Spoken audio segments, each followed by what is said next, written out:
ശരി, ഓർഡർ നിങ്ങൾക്ക് PUCC വഴി പുറത്തേക്ക് വിടാനുള്ള അനുവാദം ഉണ്ടോ? ഈ പറഞ്ഞ കെമിക്കല് നിങ്ങൾക്ക് ഇവിടെ ഡിസ്ചാർജ് ചെയ്യാനുള്ള അനുവാദം ഉണ്ടോ? ഡിസ്ചാർജ് ചെയ്യാതെ പിന്നെ എങ്ങനെ? അന്നാ അതിന് ലീക്ക് ഉണ്ട്, ഇത് ലീക്ക് ഉണ്ട്. ആ ഓർഡറൈസേഷൻ ചെയ്യുമ്പോൾ ഇത് ലീക്ക് ആവാതെ പുറത്തേക്ക് വരില്ലല്ലോ കെമിക്കൽ കോമ്പൗണ്ട്.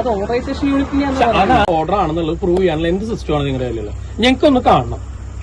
ഞങ്ങൾക്ക് ജനവാസ മേഖലയിൽ താമസിക്കുന്ന ഞങ്ങൾക്ക് അതിന്റെ അഷ്യൂറൻസ് വേണം. അതെ, ഞാനൊരു കാര്യം പറയും. ഇത്തരം ഒരു സ്ഥാപനം നടത്താനായിട്ട് പെസോ നിർദ്ദേശിക്കുന്ന നിയമ നിർദ്ദേശത്തിലാണ് ഞാൻ പറഞ്ഞു ഫിനിഷ് ചെയ്ത് എന്നിട്ട് പറയും. അത് പാലിച്ച് ഇവിടെ OIM team operations and maintenance ടീമിനോട് വെച്ചിട്ടാണ് നമ്മൾ സ്ഥാപനം മുന്നോട്ട് വരുന്നത്. എന്തെങ്കിലും ലീക്കേജ് ഉണ്ടാവുകയാണെങ്കിൽ ഡിറ്റക്ട് ചെയ്യാനായിട്ട് അതിനകത്തൊരു ഡിറ്റക്ടർ, ഗവൺമെന്റ് പറയുന്ന ഡിറ്റക്ടർ. ഇതിൽ എത്ര ലിറ്ററിന്റെ കപ്പാസിറ്റി ഉണ്ട്? നിങ്ങൾക്ക് എത്ര കിലോ ഉണ്ട്? ഏറ്റവും കുറഞ്ഞൊരു 100 കിലോ ഗ്യാസിന്റെ കപ്പാസിറ്റി ഉണ്ടാവും. ഇതിന്റെ ഉള്ളിൽ സേഫ്റ്റി മെഷേഴ്സ് എൻഷുർ ചെയ്യാൻ ആകെ റെപ്രസെന്റേറ്റീവ് സേഫ്റ്റി എൻഷുർ ചെയ്യാനുള്ള ഒരു ഫെസിലിറ്റി ഇല്ല എന്നുള്ളത് ഗ്യാസ് ഡിറ്റക്ടർ വെച്ച് നിങ്ങൾ പ്രൂവ് ചെയ്ത് കാണിക്കും. നിങ്ങൾ സാധാരണ മനുഷ്യർക്ക് ഇത് LPG ഗ്യാസിന്റെ മണമാണ്. ഞാൻ പറഞ്ഞോട്ടെ അല്ല ചേട്ടാ, ഒന്നും നിങ്ങൾ ഗ്യാസാണോ വെള്ളാണോ? ഞങ്ങൾക്ക് ഇവിടെ സ്മെല്ല. താങ്കളുടെ ക്വാളിഫിക്കേഷൻ മനസ്സിലായിട്ട് ഗ്യാസാണോ വെള്ളാണോ എന്താ ഞങ്ങൾക്ക് സ്മെല്ല് LPG ഗ്യാസിന്റെ സ്മെല്ലാണ്. ഇതല്ല എന്ന് പ്രൂവ് ചെയ്യാനുള്ള എന്ത് സംവിധാനം ഇവിടെ ആൾക്കാർക്ക് ഇരിക്കാൻ പറ്റില്ല. നിങ്ങൾ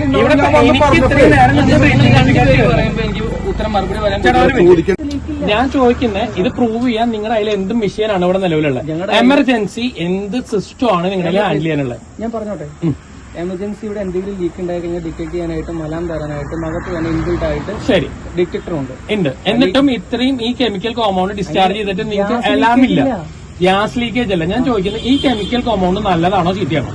ഗ്യാസ് ലീക്കേജ് ഇവിടെ താങ്കൾക്ക് സ്മെല്ലുണ്ടോ? ഇവിടെ ഗ്യാസ് താങ്കൾക്ക് ഇപ്പൊ സ്മെല്ലുണ്ടോ?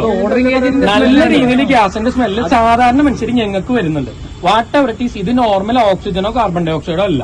നിങ്ങൾ തന്നെ പറയുന്ന ഒരു കെമിക്കൽ കോമ്പൗണ്ട് ആണ്. ഇവിടെ ഹാർട്ട് പേഷ്യൻസ് എത്ര പേരുണ്ടാവും അറിയോ ചുറ്റുവട്ടത്ത്? മിനിമം ഒരു 10 പേരുണ്ടാവും. ഇവർക്ക് സാച്ചുറേഷൻ ഇഷ്യൂ വരില്ലാതെ നിങ്ങൾക്ക് അഷ്യൂറൻസ് ചെയ്യാൻ പറ്റും?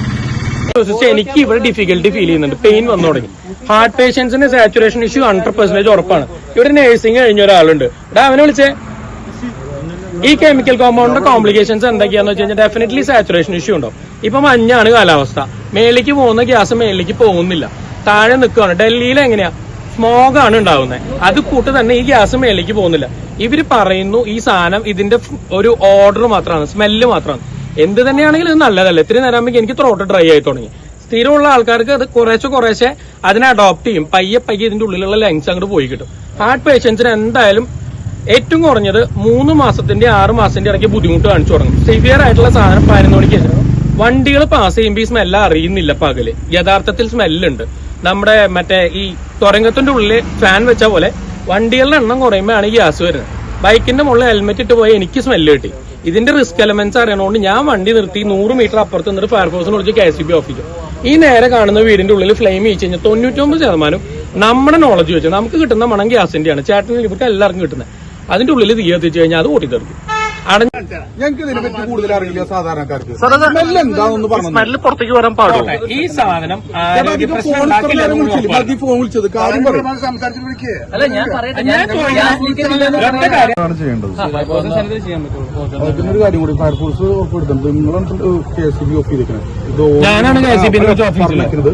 അത് ഇത് ഓൺ ചെയ്താൽ കുഴപ്പമില്ലെന്നും കൂടി നിങ്ങളൊന്ന് അനുവാദം വാങ്ങണം. പരിശോധിക്കും. ആ ഭാഗത്ത് പരിശോധിച്ച് എവിടെ സ്മെല്ല് ചെയ്തതാണ് പരിശോധിച്ചിട്ട് പോകുന്നുള്ളൂ.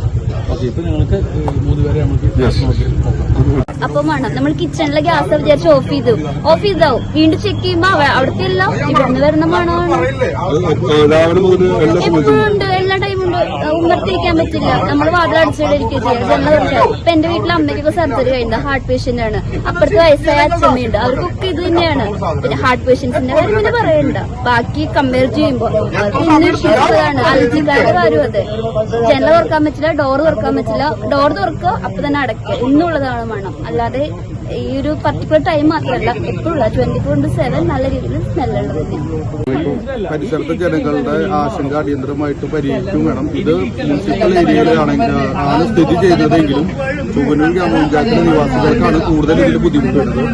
അടിയന്തരമായി ഇത് LPG എല്ലാം പുറത്തു വരുന്നതെന്ന് ഡിക്റ്റർ വെച്ച് പൊതുജനങ്ങൾക്ക് മനസ്സിലാക്കി കൊടുക്കുകയും വേണം. അടിയന്തരമായി ഈ വരുന്ന സ്മെല്ല് ഇനി നാളെ മുതൽ ഉണ്ടാവാതിരിക്കാനുള്ള നടപടി കൈക്കൊള്ളുന്നതാണ് ഞങ്ങളുടെ ആവശ്യം. ഇത് അതുപോലും ചെയ്യുന്നില്ല. ഗ്രൗണ്ട് ലെവലിൽ ഡിസ്ചാർജ് ആവുള്ളൂ. അല്ലെങ്കിൽ ഈ കാലാവസ്ഥയെ അതിജീവിക്കാനുള്ള സമയം ഫയർ ഫോഴ്സിന് ആൾക്കാരെ കാണിക്കാന്ന് പറഞ്ഞു.